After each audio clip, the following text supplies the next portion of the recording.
Hello, everybody, and welcome to this interactive discussion on how to build a successful student council.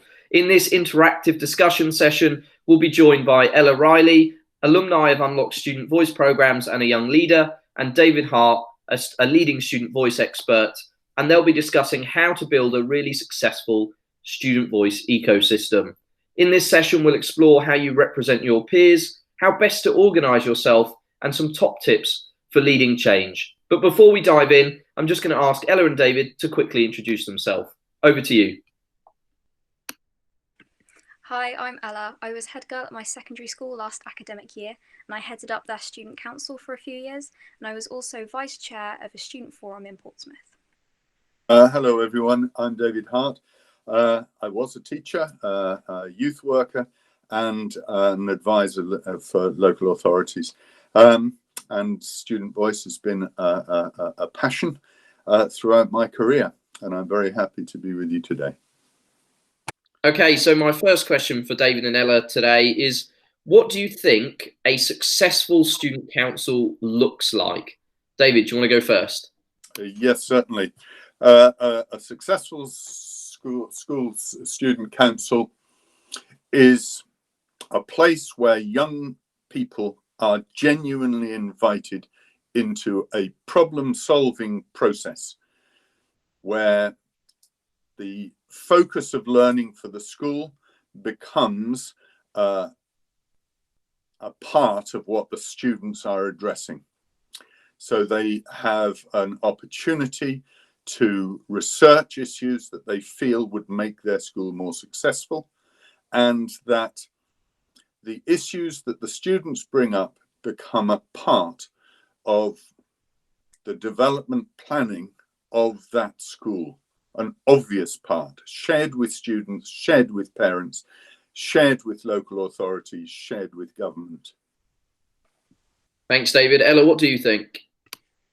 I think in terms of what a student council looks like as a group of people, you should have a variety of different ages. It should be a group of people they don't all have the same ideas. You want different social circles, you want people with different subjects or areas of interest, because otherwise you end up, your student council becomes pointless. If we all wanted to talk about how rubbish the school toilets are, you would just go straight to a teacher. It should be a place where different students can come together with a common interest of making their school community a better place. Thanks, guys. And I'm going to jump to kind of the opposite of that question. What should a school council not be? And what prevents school councils from being successful? School councils should not be a complaints department. It should not be an opportunity for the popular children to be voted on to a body to allow them to put that on their own personal achievement list with no interest in genuinely being a representative of the true voice of the students. Thanks, David. Ella, what do you think school councils shouldn't be? I think a student council shouldn't become a talking shop. It should be a place where you discuss a problem or you discuss something that you want to improve, because we're not always talking about the bad things. We're looking at how we can embrace the good parts of our community. But I mean, to prevent it becoming a talking shop where no real change happens, you should always leave every meeting with a list of things you want to achieve before the next, because otherwise you just go week from week or however often you meet and no real change happens. So it shouldn't be somewhere where you can just say that you had a conversation about an issue. It should be somewhere where you've come up with a plan to solve that problem. Awesome. So kind of building on that then, beyond just listing the things that you need to get done, what are the practical things that school councils need to do to be effective? How do we organise ourselves to ensure that we're actually building change in our schools and our colleges? I'm going to come to David first on that. What do you think we can do to make sure we organise ourselves in an effective way? Well, number one, to have a very clear idea in the student's mind about what the council is going to achieve and how it's going to achieve it. And the points that Ella raised just now are essential for that. I think we need to have a clear understanding of the roles that are going to be played. I think that there is a real point in recording what is being done and feeding that back to the student body as a whole, to take the issues and the actions from the meeting and make sure that they are done, and also term to term to keep the focus on what it has been decided to try and achieve, and then to report those achievements. So each year, those achievements are then recorded and passed on to the next student council, so that they are able to see that the students play that essential part in the school's development. I think very similar to what David said, you need to make sure that everything you do, you keep track of the progress of the projects you're working on.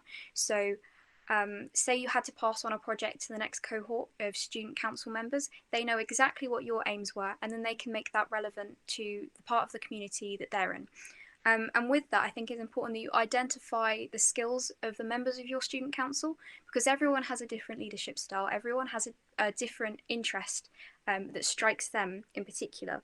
And so, for example, you may have someone that's very good at public speaking, and it may be that you decide that their role is going to be to liaise with the senior leadership members of your school. That way that you're making sure that the actions that you are undertaking in your meetings reach the people who can actually facilitate that change. So take advantage of all the different people that you have in your council and what they can bring to the projects you're working on. The other really, really important thing is to actually make sure that all of the teachers in the school are supportive of the aims of the school council. They know what is being aimed for, they know what the outcomes are, and they can also talk enthusiastically to other students about the school council. And the same might be said for reporting all of the achievements of the school council to parents, so that the parents can also support young people's voice within community as well. Building on that again, what would you say to people who say that school councils are really just talking shops to discuss the school canteen food? You know, how do we move away from that perception that school councils are just there as an opportunity to moan and to change very small things about schools? How do we make sure they play a bigger part in our school environment? I think it's always important to remember that you have the power to make more change than you think you do. Your school council exists because it could be one individual of the school community that wanted to make a change, or it could be that your school staff want to have an insight into your opinion of your school. And it is what you make of it. So if you're going to make it a talking shop, that's all it will ever be. But if you think about using your school council as a tool, work strategically. If you have a few different issues you want to work on, break off into groups and set yourself goals. You can come back each meeting and feedback and collaborate with the other members of your student voice. I think it's also important to remember that you are there to represent the student body as a whole. So make sure that you have members in your student council that are able to reach the members of the school community that wouldn't normally seek to have input. If you make it some sort of elite circle that no one can ever, get into, and they can never have any say in the decisions you're making, then again, you're making it a talking shop, because the changes you make aren't going to reach everybody. But always go into every project that you're working on or any idea you present, and remember that you have more power to change things than you think you do. People do want to hear your voice, and they do want your input, and you can make change happen.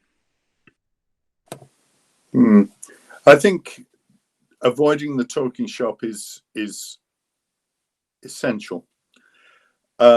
If people focus entirely on food, for example, there is a never-ending spiral of what is wanted, preferred as a thing to eat. What's never really done is doing some research to actually indicate that not all students want chips and pizza. Lots of students want different things. How many school councils invite the person with responsibility for paying for the food so that every student gets an idea of what the budget for eating is? What are the constraints on the people supplying food? What is realistic? And as soon as that kind of dawning happens, people are into a genuine conversation. What are the constraints? And that is also about inviting students into understanding things like budgets. One of the perfect ideas for a school council is actually to give the school council a budget, so that their ideas actually have got some reality to them. And by being able to take decisions based on proper decisions about budget, you're then sending learning down into the school that makes things, if you like, realistic and not just wish fulfillment that very often ends up as frustration because the change doesn't happen because the budget can't make that particular change happen. You know, we would all like to have a swimming pool in the school. Fantastic. It's totally out of reach. So the school council needs to know where the constraints are also, because heading off into somewhere where an expression of desire is made, but no way of achieving it, there's just going to be frustration and people saying school councils don't work. And that's a tragedy if they end up saying school councils don't work, because when they work brilliantly, they're fantastic. And there is, and forgive me for going on here, there is a tradition going way back into Victorian times of effective school councils. The idea is not brand new. The idea actually has been around for a very long time. And, allowing students to get involved in school councils all the way through allows every young person to feel that they are taking part in democracy. And if we are a democratic country, that learning about democracy through a school council becomes an essential part of learning to be a UK citizen.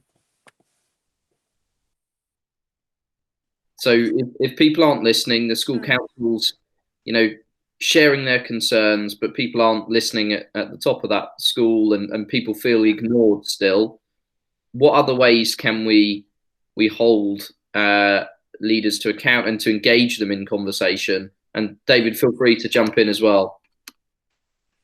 I think something that's worked well in the past that I've done is invite those change makers to your meetings.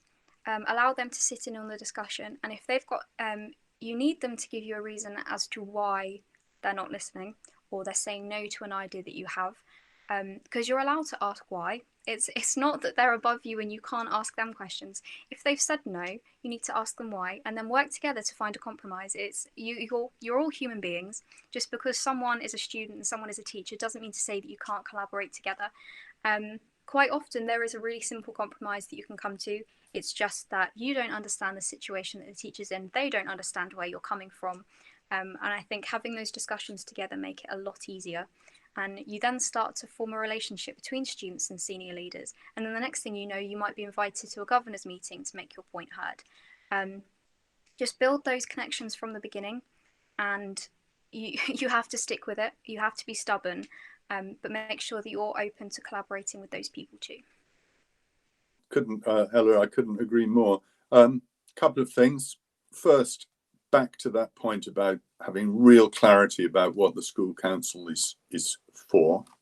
And secondly, the question that you've asked, Hayden, points out to me what I find has been really useful, and that is the fact that school councils can, and through Unlock have had access to student forums. which means that students can find out really good things happening elsewhere. And they can be the people that can bring in ideas to head teachers, who, for all the brilliance and the wonderfulness of head teachers, they can't know everything. And so finding out from students that somewhere else does something really good, that's important. And having that evidence that somewhere else such an idea may well have worked in the past. So the forum is a really good place for students to get that focus of confidence. And then obviously to have the data at hand. Not just here's a great idea, but it's worked elsewhere because this happened and this happened. You're just not plucking ideas and throwing it at the head teacher to say yes or no to. You have some kind of background that you can bring so that your idea has some weight to it. Super. We're going to move on to our final question, and it's to really wrap the conversation up. I think it's been really, really interesting. So thank you, David and Ella, for the discussion. I want to ask you, what one piece of advice, once you've reflected on today's conversation, would you like to give to school counsellors that are hopefully returning to school in September and looking at how they lead change? What one piece of advice would you give them? Just jump in whenever you're ready. I think it's always important to go forward with an idea knowing that your voice matters and your voice does give you the power to create change. It doesn't just have to be within your school. You sometimes shoot higher. You can go and speak to your MP. You can create change throughout your whole community that can also influence your school. So the sky is really your limit if you use the voice that you have to make change. Arm yourself with evidence. Arm yourself with research evidence. Hand on where you have got to the next student group coming through. If you leave a school council, this is where we got to. Make sure that that record exists. And